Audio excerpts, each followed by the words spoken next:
Most certainly, and we're not even talking about VMO anymore here. We got to be talking about VA, the maneuvering speed of the aircraft, because Right. you're familiar with a VG diagram, right, Dwayne? Yeah, certainly. Yeah. So, I mean, and we all know that VA is a maneuvering speed of an aircraft. Anything above that, any abrupt maneuvers or pulling G's between that and the maximum operating limits of the aircraft could cause structural damage.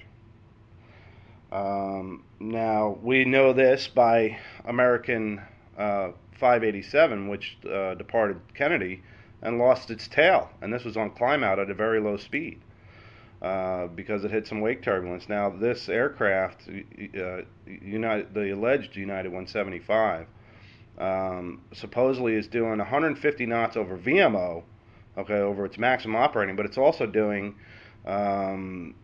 close to 70 knots more than that, so 220 knots over its maneuvering speed, and still maneuvering and pulling G's, and things are still holding on to the airplane. And, that's why I guess you call that the elephant in the room. Well, it's the elephant in the room, particularly since no one in the professional community of the various organizations that ought to be very, at least interested in it, none of them are saying a word about it. Well, not publicly, that's for sure, but there are quite a few that I know of. Well, first, you're former NASA, so you're speaking out about it. I know guys who are consultants at Boeing right now. They're speaking out about it. Rusty Amer is a consultant at Boeing on the 787. He's helping to certify it. He's speaking out. He says it's impossible that these speeds can be achieved. Same with Captain Ralph Kolstad. Unless like we said in the film, there's two possibilities, and like you said in your thing here, in your entry to the AIAA, that either it wasn't a standard 767-200, or the data that we received is erroneous from the NTSB. Right. All right. Well, I just wanted to clear that up mainly because we are getting some feedback of people claiming that we're making all types of claims um, that we have hard evidence. No, we don't have hard evidence. All we have is the best data set that we can get, because we've been trying to get data from Boeing on this, and some of our detractors out there seem to ignore this. And of course, we told our detractors out there that no, we didn't spin up the article, that Dwain Deets has approved the article. As a matter of fact, he helped clarify some points as we've gone over. Um,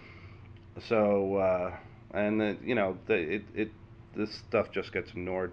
But I just wanted to clear up most of the confusion, and also I just wanted to get somewhat of a little bit of an interview done with you, Dwayne, so people can actually hear your voice. Yeah, let me mention one thing that we didn't really talk about, Okay. and that's the fourth possibility, and that is that it actually did achieve that speed, and also, as we know, as we saw anyway, as what the visual images show us, it struck the tower. Well, sure. I mean, we all seen And something. I guess the part of it is, I'm not strictly saying this could only happen because of the hijackers being inexperienced. Right.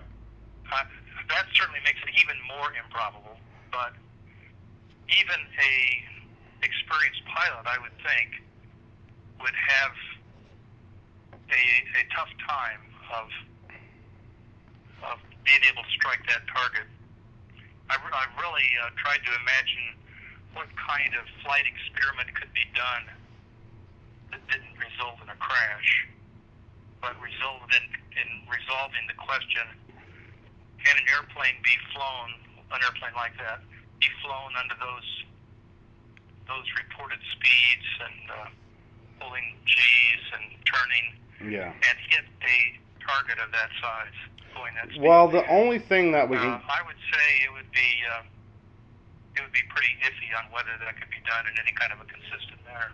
Right, even if it was remotely guided. I mean, these speeds are just tremendous for the reported aircraft. We have to be very, very careful with our words here, because we're not endorsing any theory whatsoever. Our research on this does not validate any theory. All it does is, like we've said in our presentation, is that it invalidates the government story. They have to explain this, and really the only way to get that type of an experiment done, which hopefully was already done, which of course it was during certification process, with wind tunnel data. And like I said, we've been hitting nothing but brick walls. Rusty Amer has been trying to get some wind tunnel data on the 7.6, and he's having a hard time doing it. And of course, like I say in the article, the data can be fabricated, but at least it's going to alert more pilots and engineers to take a look at this data and these excessive speeds that's going on out there. And you know, either it raises an eyebrow to them like it does to a lot of us, or you know, they turn and look the other way. I mean, even pilots have their and aviation professionals have their particular biases as well. But it will certainly get more people looking at it if Boeing releases some data on this. And we hope we can get some. We're still trying. There are some people out there that make excuse for it. They say, there's nothing to see here. Of course it could be done like that. I mean, we all saw it on video. Yeah, of course. We saw airplanes hit the towers on video, and we don't dispute that. What we dispute are these speeds that these supposed aircraft, the reported standard aircraft, are supposed to operate within. Once they exceed those speeds by such a large margin, and then we find out it's pulling G's and doing all kinds of maneuvers on the way to the tower.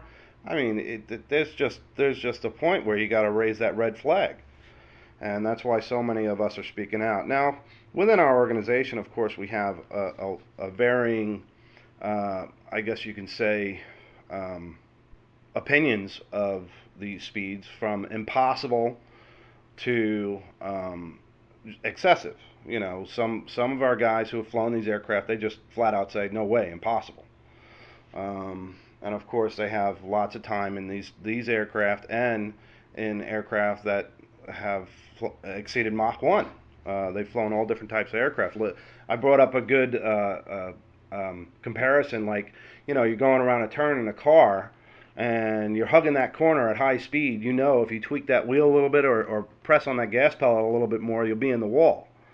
Well, how do you know that if you've never gone that speed before? Well, you can feel the forces. Would you take the corner in a car in a Hyundai as you would a Corvette? No, of course not, because you can feel that the Corvette is can perform much better.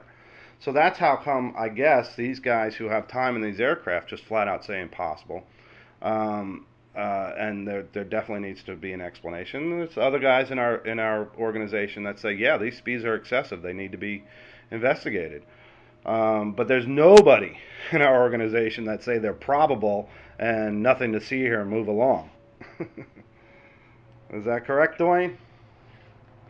Well, anyone who says that, I would say, is, I guess, is in denial. Okay. Of what the issues are. Yeah. Yeah, I agree, and so do a lot of our experts. But there are some people out there that claim the speeds are probable. All right, Dwain, I have to run because I have to do an interview here shortly on the radio. I thank you for your time so much. I thank you for speaking out and having the courage to speak out. Of course, as they say, you don't get flack unless you're over the target. And since we've released this article, as you've seen, we've gotten quite a bit of flack. Right. Yeah. All right. Well, keep in touch, my friend, and thank you very much. I appreciate it. Okay. All right. Good talking to you. All right. Bye-bye. Bye. Well, there you have it, folks. Anybody who says these speeds are probable is in denial. You heard it from the man who was a former flight director at NASA. Thank you for listening.